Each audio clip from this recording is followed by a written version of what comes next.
Your money is just accounted for, and you have to take care of you and yours first. Because back to the first question about when people we love and we care about ask us for money. It's kind of like that saying of you have to fill your cup first because you cannot pour out of an empty cup, right? And let's be honest, if you let people take advantage of you financially, most of them will. So if you're doing it out of feeling some type of sorry for these people, or you want to help these people, consider the fact that your sympathy may put you in a position where you can't even cover you and yours, your household. Are you willing to do that?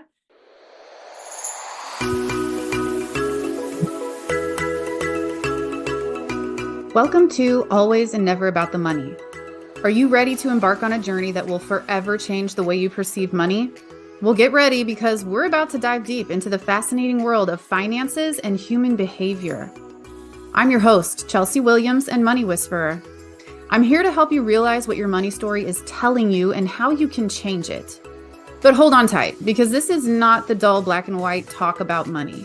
We're going to splash all the color into this typical nap-inducing conversation. On Always and Never About the Money, we're going to explore the intricate relationship between money and our daily lives. From the impact history has left on us and how we still manage it, how your habits shape your money, and what beliefs are driving your habits, choices, and relationships, to the deeper values and emotions we've come to attach to it. We're going to unravel it all. Through insightful conversation and personal anecdotes, we'll bring you the expert insights, real-life stories, and meaningful, thought-provoking ideas that will inspire you, educate you, and initiate some serious perspective change when it comes to your money. Remember, money is just a tool. Together, we'll untangle the web of emotions, beliefs, and values we've come to attach to it and find a new perspective on how it can enhance our lives. So whether you're looking for motivation, practical advice, or a good laugh, Always and Never About the Money's got you covered. Thank you for joining us in this transformative journey. Get ready to challenge your beliefs and embark on a financial exploration like no other. Without further ado, let's kick off the episode of Always and Never About the Money.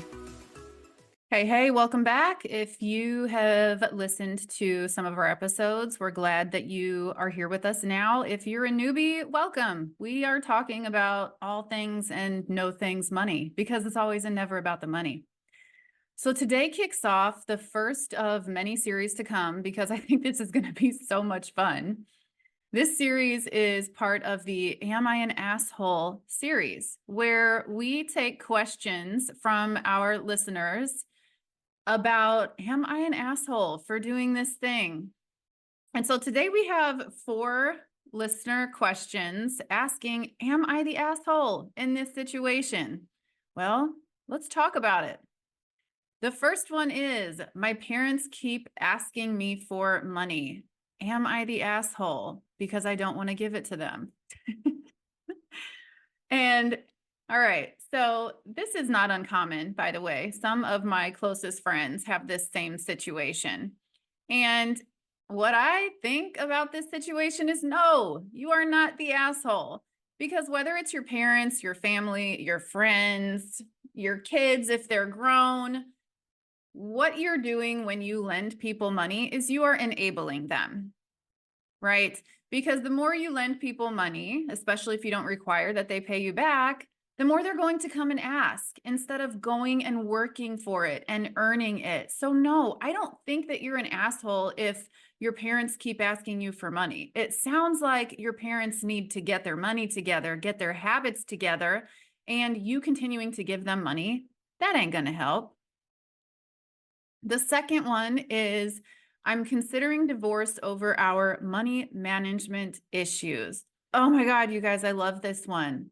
I love this one. So it is said out there in the world of therapists and counselors that money is the #1 cause of divorce.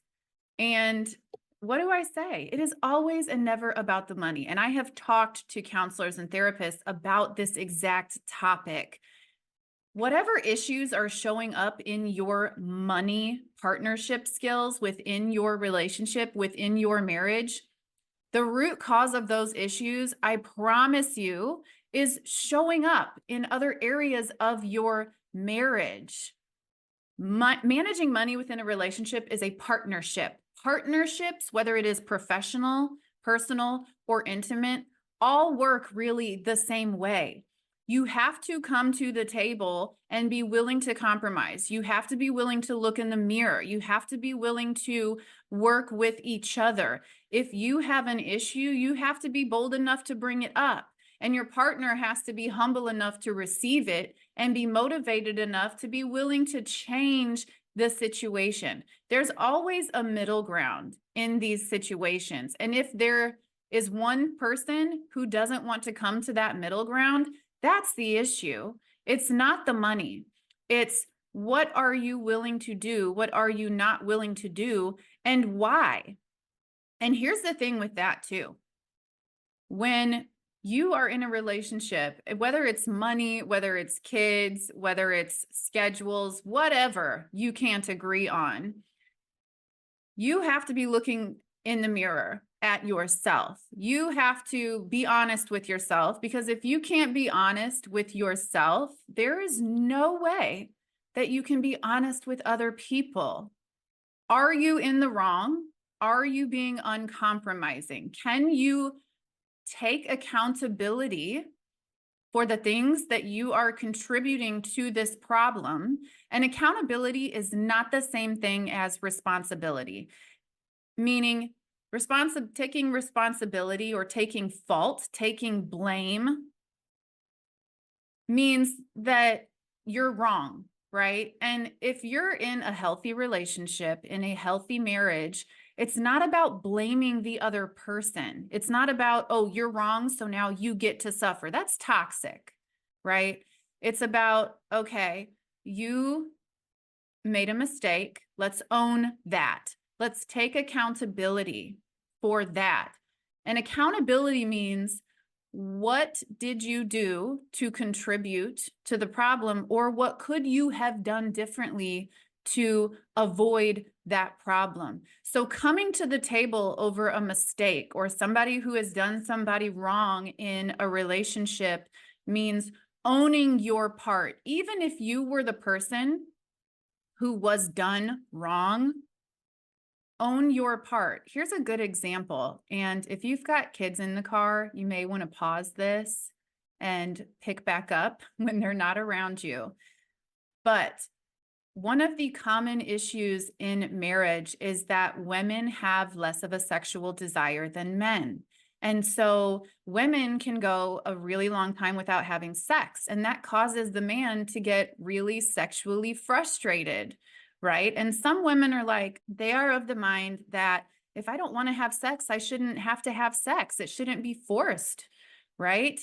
Well, I listen to a lady who specializes in sexual relationships within marriages. And I listen to a lot of content on it, not just one lady, but one of the pieces of advice, if you have this problem and you were to work with a sex counselor, a sex therapist on improving your sex life, one of the things they're going to tell you is have sex even when you don't feel like it.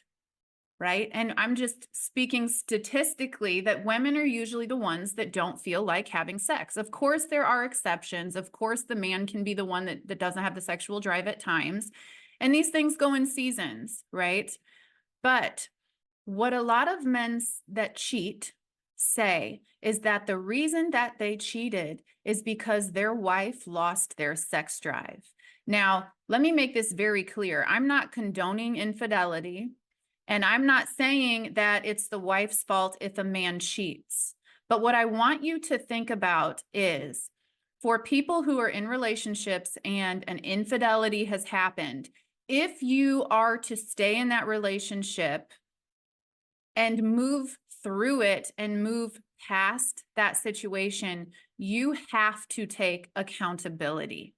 What does that mean for the woman who has been cheated on? It doesn't mean that she did anything wrong. It doesn't mean that it's her fault. What it means is that if she wants to come to the table and contribute her part to the solution, it might mean acknowledging the fact that they deprived their partner of sex for a really long time. And if we're being honest with ourselves, we're animals. Humans are incredibly animalistic, even if you don't like to hear it.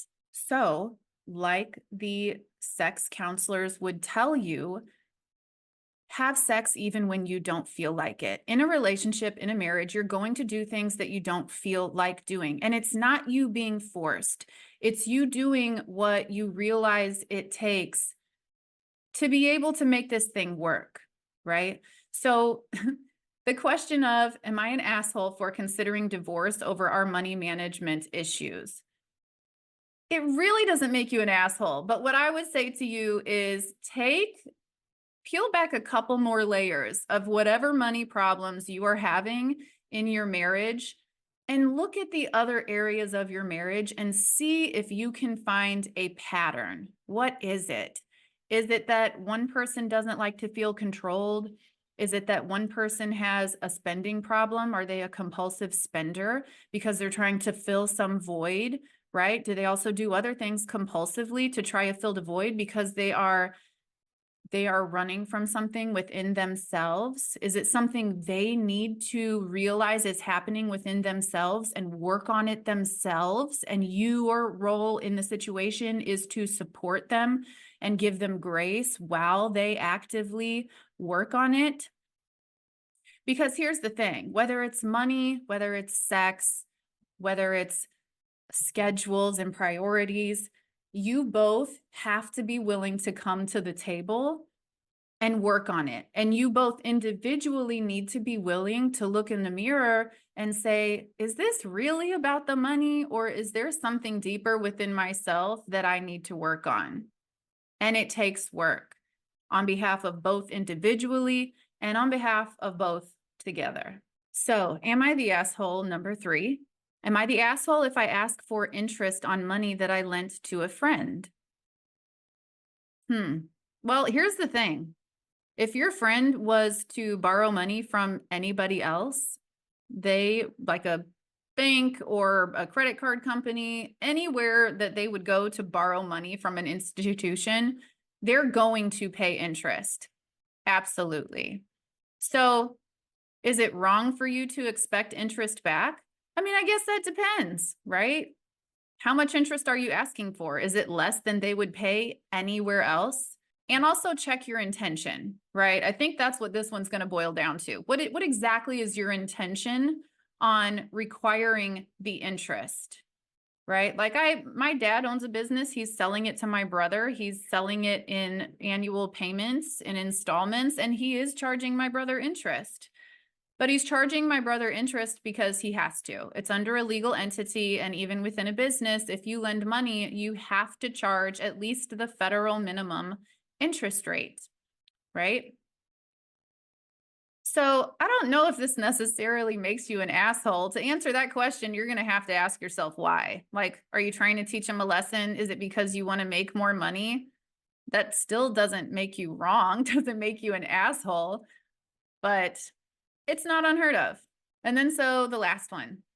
Am I the asshole for pretending I don't have money so my family and friends won't bother me? Hell no. I love this way of doing this. Okay? Money is a scapegoat.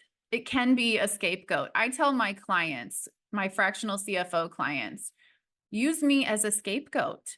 Tell them that my fractional CFO said that I can't spend money here, or I can only spend this much. Look, if you are not in a place within yourself to be able to say no and admit that it's for your own reasons, use money as a scapegoat.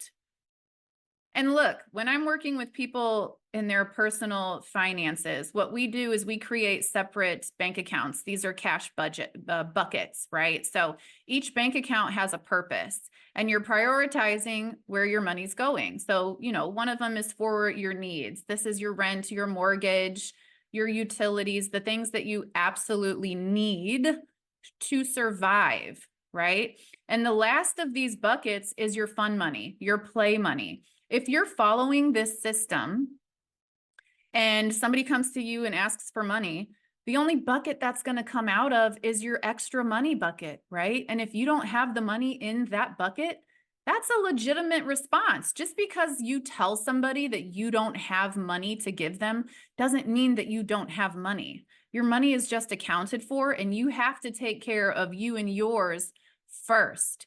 Because back to the first question about when people we love and we care about ask us for money. It's kind of like that saying of you have to fill your cup first because you cannot pour out of an empty cup, right? And let's be honest, if you let people take advantage of you financially, most of them will. So if you're doing it out of feeling some type of sorry for these people, or you want to help these people, consider the fact that your sympathy may put you in a position where you can't even cover you and yours, your household. Are you willing to do that? Because you can't be mad at both, right? You can't be mad because people keep asking you for money and you keep giving them money and you're in this situation. Either choose to be okay with putting yourself in a financial situation where your shit might not be covered, or say no and be okay with saying no. But don't put yourself in a situation where you're mad at both. We can't be mad at both. When you make a decision, you got to stand by it, right? So I love this last one. Money and a budget and money systems can absolutely be a scapegoat for you, because some people are giving money that they don't actually have to give. And if you're prioritizing your money and you don't have it, you're not really being an asshole. You're just speaking the truth. So this was fun. I am going to love this series. Am I the asshole stories? So listen, we want more. We want more of am I the asshole in this situation when it comes to money, when it comes to life. So we're going to drop some links for you in the show notes on how to submit your am I the asshole questions. And I look forward to next time. If you liked this episode, be sure to show us some love by subscribing and turning on those notifications. You can find me on Instagram under The Money Whisper, and also where we encourage you to contribute, to join the conversation, ask questions, and share your thoughts so we can create more episodes tailored exactly to what you want to know about money. I'm your host and your personal money whisperer. Until next time, remember, it is always and never about the money.